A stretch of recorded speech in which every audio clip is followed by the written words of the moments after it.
식구들하고 가족과의 관계에 대해서 얘기를 좀 해보려고 하는데요. 저는 기본적으로 가족이 지옥이자 구원이라고 생각해요. 가족이라는 것은 우리의 일상의 화두인데, 일상의 주제인데, 근데 이렇게 또 극단적인 측면이 있다고 생각해요. 쉽지 않은 우리 모두 숙제인데요. 오늘 그 얘기를 가지고 시작을 해보면서 가족이라는 화두로 좀 한번 생각을 세 분과 같이 얘기를 나눠봤으면 좋겠어요. 많은 분들이 사연을 보내주셨는데 이거는 모두가 겪고 있는 문제일 거다라고 하는 사연을 중심으로 조금 제가 선택을 해서 여러분들하고 세 분하고 같이 얘기를 해봤으면 좋겠어요. 저는 결혼할 때도 부모의 도움 없이 제가 번 돈으로 준비를 했습니다. 당연하다고 생각했습니다. 그런데 저보다 더 능력이 뛰어난 오빠에게는 부모님은 결혼 준비며 사업 자금이며 적극적으로 도와주셨습니다. 생각해보면 어렸을 때부터 부모님은 상을 받아도 잘못을 해도 오빠한테는 폭풍 칭찬과 위로를 했습니다. 그런데 저에게는 별다른 표현을 하지 않았던 것 같습니다. 항상 오빠에게 향해 있는 시선을 느꼈습니다. 저는 편애와 차별을 점점 의식하게 되었습니다. 저는 항상 주눅 들어 있었고 눈치를 본 것 같습니다. 부모님은 왜 저한테만 그러시는 걸까요? 지금 마지막 질문이 되게 좀 가슴이 아파요. 네. 부모님은 왜 저한테만 그러는 걸까요? 부모님을 이해하고 싶은 거잖아요. 부모님의 어린 시절은 어떻게 됐을까? 심리학 책도 보고 어렸을 때 뭐 이런 뭐 상처가 있고 뭐 이래서 뭐 이런 것 때문에 오빠한테는 이렇고 이렇지 않았을까? 이런 분들 많아요. 부모를 더 이해하고 분석하고 이거 스스로 납득하기 위해서 애를 쓰는 이런 과정들이 과하다고 느끼는 경우가 참 많아요. 이럴 때. 부모한테도 이유가 있을 것이다. 저럴 때는 뭔가 엄마 어렸을 때 뭐 상처가 있을 것이다. 또 이렇게 보면 외할머니가 좀 그런 거, 예를 들어서 그런 거 있을 수 있잖아요. 부모를 이해하기 위해서 막 애쓴다고요. 그러는 과정 중에 무엇이 문제가 생기냐면 자기 자신은 사라져요. 부모를 과도하게 이해하기 위해서 거기에 에너지를 쏟고 막 이러기 위해서 자기는 사라지는 것을 잘 의식을 못하는 경우가 있죠. 그러는 것이 자기에 대한 어떻게 보면 예의 없음일 수도 있고 자기에 대한 약간의 심리적인 폭력일 수도 있어요. 이런 것들이 성역화된 관계, 말하자면 자식 입장에서 부모, 내가 말단 직원 입장에서 우리 팀장, 뭐 사장님, 이렇게 어떤 권위적인 관계에서 이렇게 약간 좀 성역화된 그런 사람과의 관계에서 뭔가 갈등이 있으면 저 사람은 왜 그럴까? 끊임없이 이해하고 분석하고 이렇게 하려는 과정이 결국은 자기에 대한 폭력이 되는 경우가 많은 거죠. 관계라는 것은 너도 있지만 나도 있는 거예요. 이럴 때 말하자면 비유를 하자면 이런 거죠. 부모는 상수고 나는 변수인 거예요. 부모가 저러는 것은 터치할 수 없는 영역이라고 놓고 내가 저걸 어떻게 이해를 해서 마음을 이렇게 다스릴 수 있고 납득할 수 있을까? 나한테만 계속 그런 것을 부과하는 거죠. 부모님은 왜 저에게만 그러실까요? 이 질문이 그래서 되게 가슴 아픈 질문인 거예요. 어렸을 적부터 이렇게 관심 받고 싶은 사람한테 계속 배제되면서 살아왔다잖아요. 자기는 더 열심히 했는데 이렇게 하면 인정할까? 이렇게 하면 나를 더 뭐랄까 좀 더 좋게 보고 나한테 조금 더 이렇게 좋은 어떤 시선을 보내지 않을까? 정말 열심히 살아왔는데 어렸을 때부터 지금까지 이렇게 살아왔는데 일관되게 그런다잖아요. 그 과정 중에 나는 너무 이렇게 뒤로 밀렸던 거잖아요. 근데도 지금도 여전히 부모님은 왜 저에게만 그러실까요? 또 부모를 이해하려고 하는 시도가 그래서 되게 가슴 아프고 안타깝고 뭔가 이게 균형이 완전히 허물어진 상태다라는 인식이 있기 전에는 부모를 이해한다고 해결이 되는 문제가 아닌 거죠. 이렇게 힘의 그 균형이 완전히 부모만 상수고 나는 끊임없이 변수로 놓고 종속 변수로 놓고 계속 이렇게 해왔는데 이렇게 심하게 균형이 깨진 상태에서 무엇보다도 응급하게 처치를 해야 될 것은 나를 보호하는 것이죠. 그런 과정 중에 내가 얼마나 눈치 보고 주눅 들어 있고 위축되고 예, 다른 관계에서도 자꾸 그럴 거 아니겠어요. 이런 나를 일단 구하는 거, 물에 빠진 사람 먼저 구해야 되는 거지. 저기 땅 위에 있는 사람, 저 사람한테 물이 한 방울이라도 튀면 어떨까? 물에 빠져서 역까지 허우적거린 사람이 저 사람 발끝에 신발에 물 튀면 어떨까? 더러워지지 않을까? 이런 것과 같은 거죠. 예. 그러니까 부모를 이해하기 위해서 저한테 물어볼 게 아니라 이때 더 시급한 것은 나한테 집중하고 나를 보호해야 되고 부모님을 이해하려고 하는 것을 일단은 좀 중지해야 된다.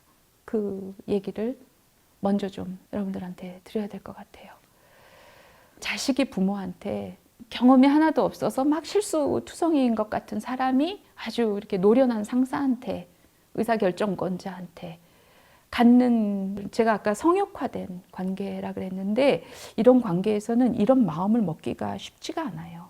나한테 먼저 책임 묻게 되고, 내가 조금 더 잘하면, 더 노력하면, 더 좋은 모습을 보이면, 더 부응했으면 나를 달리 보지 않았을까? 나한테 다른 대우를 하지 않았을까? 끊임없이 나를 잡게 되는 거죠. 왜냐하면 저쪽은 상수고 나는 종속 변수라고 생각. 이런 규정 안에서는 밑 빠진 독에 물 붓기인 거죠. 이러다 보면 탈진하는 거죠. 그래서 부모님을 이해하려는 이 질문을 일단 멈춰야 된다. 거기서부터 시작을 해야 된다. 끊임없이 그러고 있는 나에 대해서 연민을 갖기 시작해야 된다. 그동안 너무 많이 애쓴 것 같고 이거 알아줘야 된다. 밑 빠진 독인 줄 모르고 얼마나 쏟아 부었을 그 노력, 그 시간, 그 에너지 인정하고 알아주고 다독여줘야 된다. 거기서부터 시작해야 된다는 얘기를 좀 드리고 싶어요. 예. 나를 알아준다는 게 어떻게 하는 게 나를 이렇게 알아주는 거예요? 이 관계가 심하게 지금 불균형을 이루었다는 것을 자각하기 시작하면 그거에 준하는 감정이 생기겠죠. 내가 나한테 왜 그랬을까? 사실 내가 너무 애썼는데 이렇게 애쓸 동안 우리 엄마 나한테 왜 이랬지? 이런 감정들이 그때부터 들기 시작하는 거죠. 이 관계의 균형이 너무 많이 깨졌다. 그걸 인식하는 순간 그 다음에 저절로 될 수 있을 거라고 생각해요. 나를 알아주는 감정이 그거에 합당한 감정이 때로는 그러다 보면 부모님한테 화가 날 수도 있고 그것도 나를 알아주는 과정 중에 생기는 감정인 거죠. 나를 알아주고 내가 화가 많이 났었어, 뭐 어땠었어, 나의 감정을 알아주고 후에는 뭐 부모님이랑 뭐 이야기를 해보는 건가요? 어떻게 진행이 돼야 되는 건가요? 내가 힘들었었어 라는 자각이 들려면 내가 나한테 얼마나 가혹했나, 모질었나, 나한테만 왜 추궁하고 나한테만 계속 따지고 숙제는 여기한테만 주고 이쪽에다는 이거는 그냥 변할 수 없는 그냥 그대로 놓고 왜 나만 그랬나, 이런 것에 대한 불균형에 대한 뼈저린 자각이 있는 것이 먼저고요. 그러다 보면 억울하기도 하고 내가 안쓰럽기도 하고 부모한테 화가 나기도 하고 그러겠죠. 그러면 그 다음부터 엄마가 얘기했을 때 팍 화가 날 수도 있겠죠. 그 다음에 오빠한테 뭐 사소하게 이랬는데 반찬을 싸줬는데 오빠네 반찬통이 조금 약간 컸는데 그거 가지고 그냥 확 그냥 내가 이렇게 마음이 여러 가지로 이럴 수 있겠죠. 아, 이런 거구나. 그 다음부터는 자각이 되잖아요. 그러면 그런 것을 기화로 얘기를 시작하게 되겠죠. 자연스럽게. 이럴 때 부모님과 대화하세요. 나를 안쓰럽게 보세요. 내 감정을 먼저 들여다보세요. 그것은요, 이렇게 의도적으로 한다고 되지 않아요. 이 관계의 불균형이 이렇게 심했구나.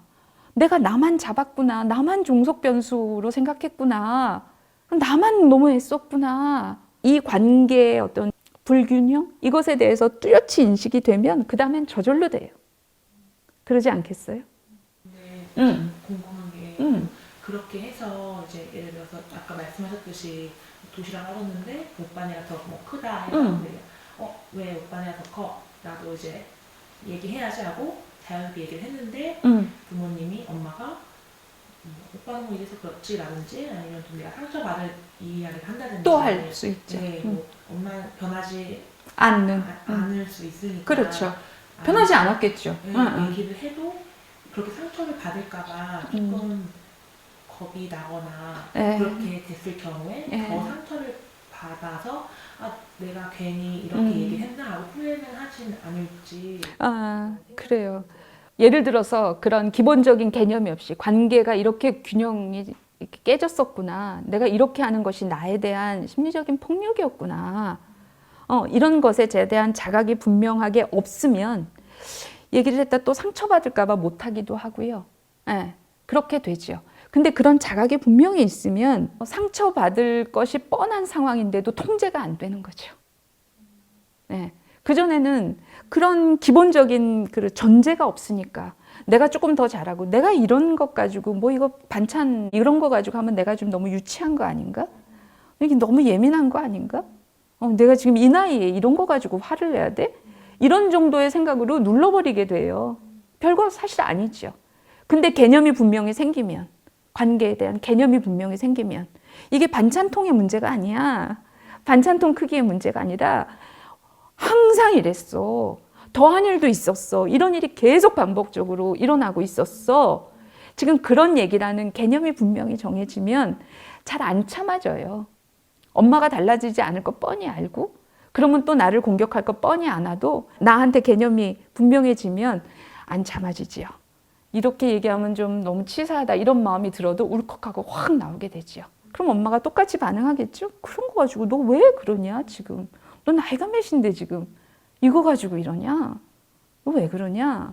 그러면 그때부터 막 터져 나올 수 있겠죠. 왜냐하면 개념이 달라졌으니까.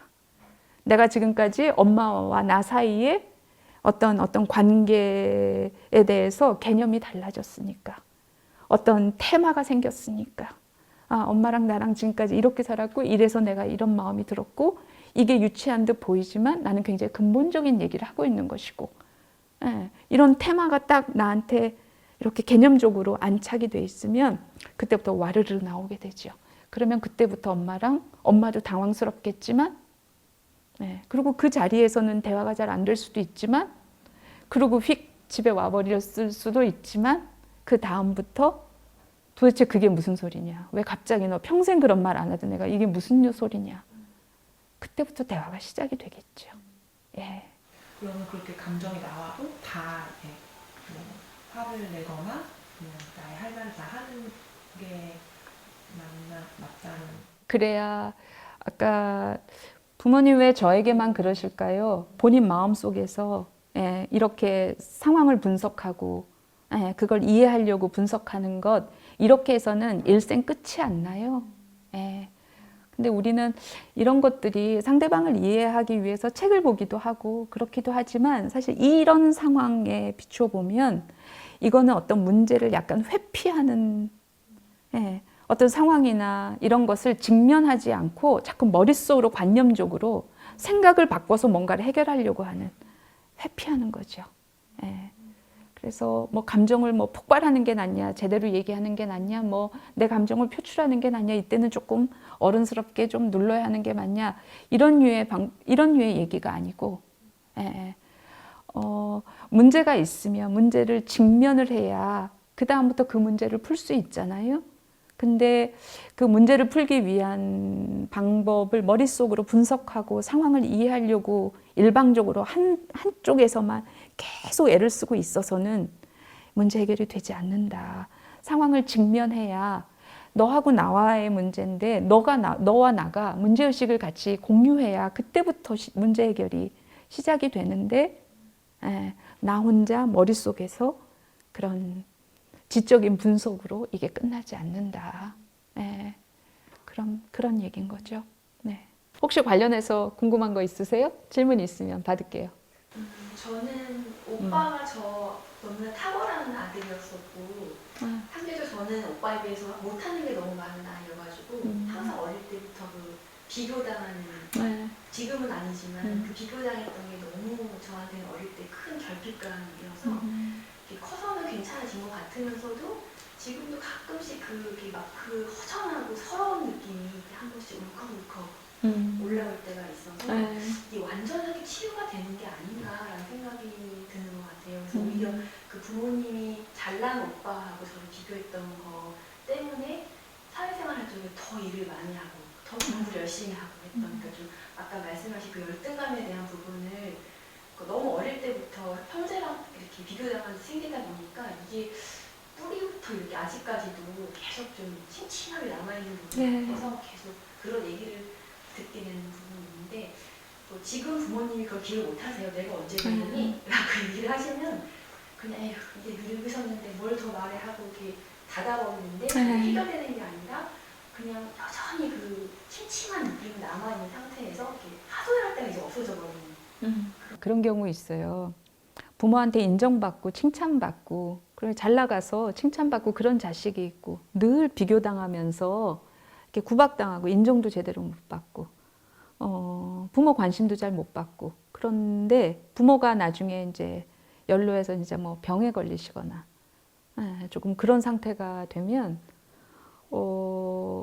이 부모한테 관심 못 받고 별로 부모가 이뻐하지 않고 사랑을 별로 많이 주지 않았든 오히려 차별했든 이런 사람이 끝까지 부모를 모시거나 끝까지 그 케어를 하거나 오히려 이렇게 넉넉하게 받고 그랬던 자식은 또 별로 그런 데 이렇게 또 빠져 있게 되거나 주변에 아는 사람 중에 그런 분이 있어요. 그럼 이제 옆에서 그 상황을 아니까 그거에 대해서 막 얘기하죠.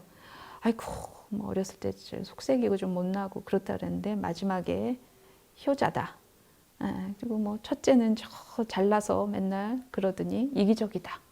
뭐 이런 얘기를 겉으로 이렇게 하는데 옆에서 이제 그분을 좀 아는데 얘기를 해본 적이 있어요. 근데 어떤 이렇게 속마음에 그런 마음이 있더라고요. 부모한테 한 번도 인정을 못 받고 그 결핍이나 허기나 이런 것이 일생 있었던 거예요. 그러니까 끝까지 부모한테 매달리는 거죠. 끝까지. 한 번은 인정받고 싶고 한 번은 부모가 그래 너 때문에 내가 이런 마음을 듣고 싶고 그래서 이제 그런 얘기를 하는데 딴 사람들은 뭐 형 욕하고 걔도 와서 좀 하라 그래라 왜 너만 고생하냐 근데 아니 괜찮다고 막 이렇게 하는데 진짜 괜찮지요. 왜냐면 형은 관심도 없어요. 이 사람은 형을 비난하거나 서운해하거나 이런 마음이 없어요. 그러니까 부모한테 그런 기회가 생겼다고 느끼고 끝까지 이렇게 하는 거예요. 그런 방식으로 나타나기도 하죠. 그래서 나는 그 옆에서 이렇게 보면서 그 부모한테 약간 화가 나죠.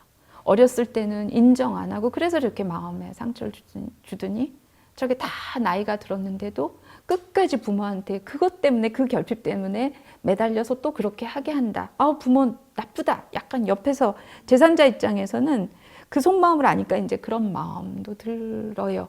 근데 그럴 만큼 사람이 부모에 대한 인정 욕구, 부모가 나를 인정한다 안 한다 이런 느낌을 받는 것은 모든 인간의 본능적인 욕구고 그게 해소되고 확인이 돼야 사람이 비로소 이렇게 자기 자존을 지키면서 살아갈 수 있다. 그래서 그런 존재다. 우리 모두가 그런 존재다. 라는 것을 우리가 잘 아는 게 되게 중요한 것 같아요. 그래서 내가 부모라면 내 아이, 내가 생각하는 것보다 수백 배, 수천 배는 제가 지금 막 땡깡을 부르든 뭐 반항을 하든 뭐 그러든 이것이 그러니까 나한테 한 번은 인정받고 싶은 뭐 이런 것이 상당 부분 묻어 있을 거다. 제가 그럴 리가 없어. 그러고서는 나한테 그렇게 독하게 할 수가 있어? 그런 마음 가지고 저런 행동을 할 수 있어? 지가 나한테 인정을 받으려면 저렇게 하면 안 되지. 제가 그럴 리가 없어라고 생각하는 사람의 마음도 똑같을 수도 있다는 것을 우리가 성인이 되면서 되게 잘 한 번쯤은 생각을 해봐야 되는 주제라고 생각하고요. 부모에 대한 내 마음도 한번 그런 관점에서 한 번은 들여다봐야 될 필요가 있을 수 있다는 생각이 들어요. 예. 그래서 이런 분도 있어요. 한 번도 부모한테 내가 이렇게 오롯이 수용받거나 인정받은 적이 없고 그런 허기가 많은 사람. 이렇게 주눅 들어있고 눈치도 보이지만 어떤 순간은 억울하고 화도 나고 그리고 왜 도대체 나한테만 저러는 거야.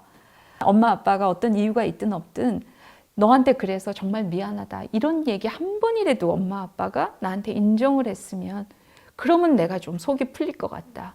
그래서 부모가 이렇게 치매가 걸리거나 부모가 자꾸 연로해져서 이제 그 돌아가실 나이가 되면 자식들 마음에선 초조한 경우가 있어요. 우리 부모가 나한테 사과해야 되는데 마지막에 나한테 미안하다고 해야 되는데 근데 저러다가 그냥 돌아가시면 어떡하지? 이런 것 때문에 조바심이 나는 경우도 있어요. 그럴 만큼 굉장히 중요한 것이다. 부모한테 받는 이런 인정에 대한 욕구는 인간의 본능이다. 부모도 알고 자식된 입장에서도 우리가 다시 한 번쯤은 이렇게 잘 마음속에 가지고 보다 보면 관계가 조금 다르게 보이는 판단이 분별이 되는 것이 있을 수 있다고 저는 느껴요. 오늘 여기까지 할까요? 네, 고맙습니다. 네.